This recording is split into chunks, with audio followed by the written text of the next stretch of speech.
what it means, but it applies to us in 1,000 different ways. Relevance is Yes, and that's where the question should not be what does it mean to you, but how do you apply this to your life?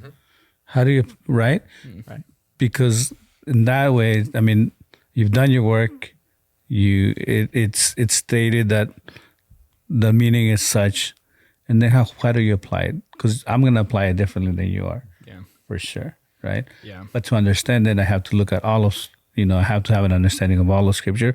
Or if I don't have that, then surround myself with people that may have some other understandings. Like, hey, does this make sense to you? Yeah. Like, or does this make sense to you? And grow from that. Yeah. Yeah.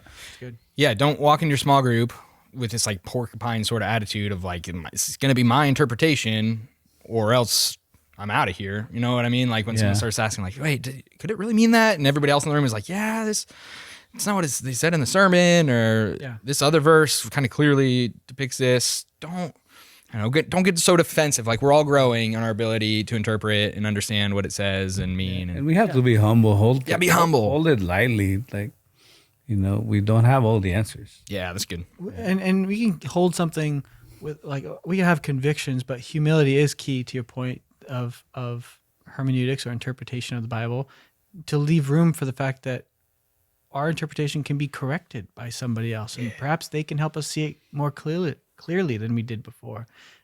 Sometimes we might find later on in our Christian life that we see a verse differently than we saw it the first time, and it takes humility to allow that growth process to happen. But also we have to hold our brothers and sisters accountable to what the actual Bible says, and not everything is free game for what something means. Nice.